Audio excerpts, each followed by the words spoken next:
All right, in order to constitute life, there are characteristics that we deem things when they are biotic. We have 8 characteristics of life. Those 8 characteristics of life are listed here. Things have to be made up of cells, made up entirely of cells. Things have to be able to reproduce. Living things also share that genetic universal code known as DNA. We have to be able to grow and develop, obviously. We obtain and use materials as energy, to provide us with energy. We have to be able to respond to our environment. Living things have to, that's really important, because if living things are not able to respond to their environment, it impedes their process in life. You got to be able to maintain a stable internal environment. Your cells have no control as to where we go. And so therefore, cells have to make sure that they maintain an internal environment that is for survival, regardless of what goes on outside of the cell. And finally, to evolve, we have to be able to change over time. The dinosaurs, for example, are a clear indicator that if you're not able to adapt to the changes that the earth provides for us, then as a species, you no longer exist. So, living things made up of cells. Well, first we know that we're entirely made of cells, and that it's not where we're 90% made of cells and 10% of our body is made up of something prosthetic or synthetic, for that matter, something like that. Now again, naturally, we're talking under normal circumstances, obviously. So the cell is the smallest unit of life. It is considered to be the smallest unit where life begins. Do we have units smaller than the cell? Sure. Molecular level, subatomic particles, quarks. We have a whole bunch of particles that are smaller than the cell, but they're non-living. Even the organelles themselves, the nucleus, the mitochondria, the vacuole, and so forth, smaller than the cell, but together they comprise and make the cell, and this is where life truly begins. Living things have an innate desire or characteristic to want to reproduce. If species do not reproduce, then the species as a whole will simply die off. So that's not something that we as humans or mammals, for that matter, feel a need to have to follow. It's actually, instilled in us, in all living things, even in plants, bacteria, and so forth. It's that need to want to survive, but not just survive, because you know what? Many people live on this planet and don't reproduce, and they survive just fine. But it is still an innate thing inside of us to understand.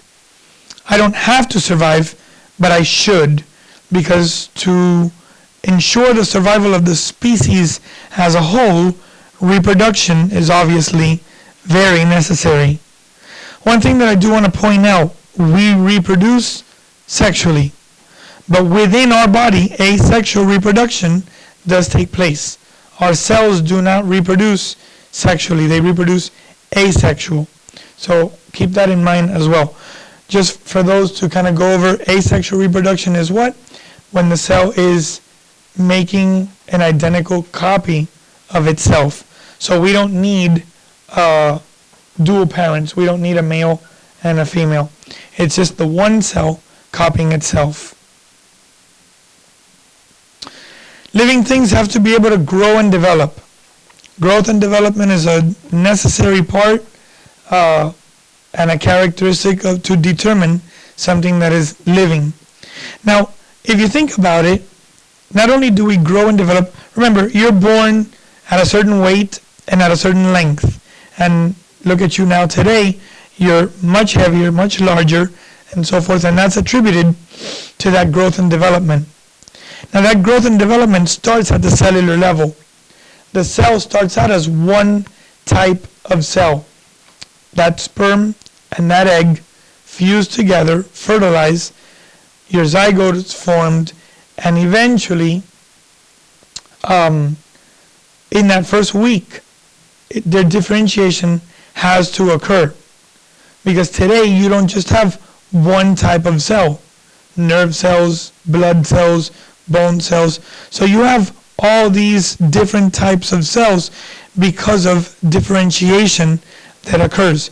That's the cellular way of growth and development at the beginning of when we come to this world. Not the beginning of life, because life obviously, again, not getting into too much of a controversial subject here or topic there, but life in terms of the cell starts at the moment of conception, not when we actually come into the planet. Living things are based on that universal genetic code. So the cell starts to differentiate, but how does it know to do it? Because of that set of instructions, that DNA. That DNA is your set of instructions. It's going to tell every cell in your entire body what to do, when to do it, and how to do it. DNA is instilled inside of every chromosome, which is found in every single cell in your body.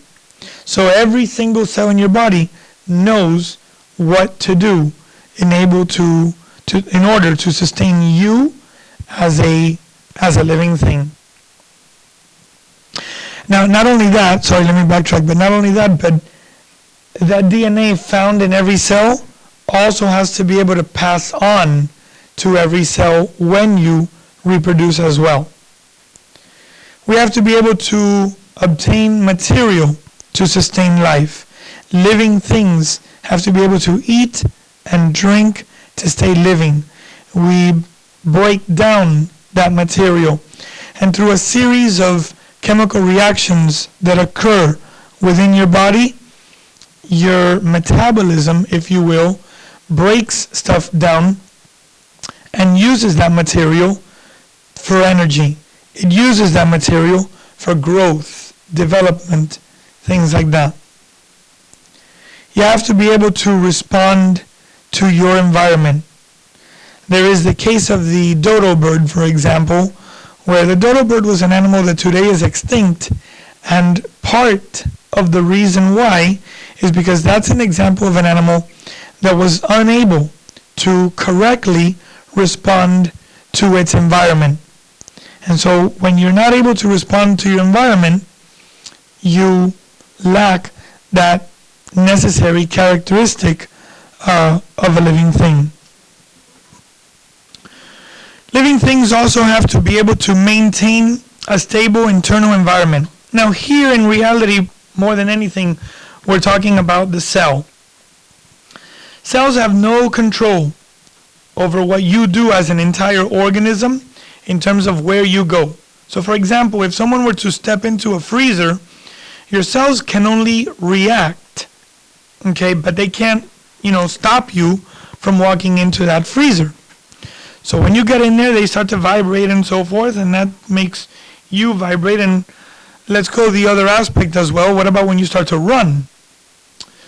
Now your water temperature of your body has risen to unsafe levels for the cell. So what does the cell have no choice but to do? Dump that water. Because if the water that the cells have to maintain water. It's for survival, like we do, right? In fact, we do because the cell requires it. Now, if you raise the temperature of that water and make that water hot, that water is no longer usable to the cell to sustain itself for life. So it has to dump that water. What is that? Perspiration, sweat. Now the brain has to send a message to you saying what? We dumped all this water, so now you need to do what? You need to put it back, you need to replenish. So therefore, doing that is part of maintaining that stable internal environment. That is the process of homeostasis. Finally, the eighth characteristic of life is to be able to evolve, to change over time. Now, again, clear indicator that we as organisms need to be able to evolve because the world around us is always changing. And if we don't figure out a way to change along with it, then we stop to exist. Global warming. Some people believe it's a theory, some people believe it's true, but that's a clear indicator right there that this world, and it's been proven, that the mean temperature of this planet continues to increase, and it has so over the last 50 years. So if that trend continues, eventually this world will become hotter and hotter, and we will have not just over where the whole of the ozone layer is, but worldwide, as that ozone layer depletes, the exposure to direct sunlight is going to be more and more and more harmful to us. We're going to have to evolve in some way, or at least that's the belief of many scientists, that this skin that we have today may not exactly work in the future in terms of our exposure, our direct exposure to the sun. Again, that's just theory, and that is like hundreds of generations from now. I see you looking at me with a face of like, wait, so you're saying that when I'm in my 60s I can't go outside anymore? No, it's not the case. That would take quite a few generations. And that, again, that's also just a theory. But my point here is that the world is changing. And so as the world changes, we have to evolve to be able to change along with it. All right. Now this planet of ours that I say that is changing is what we refer to as our biosphere, the part of the planet that we live on. Are there parts of the planet we don't live on? Yeah, sure. The Earth's core doesn't sustain any life. The mantle doesn't sustain any life.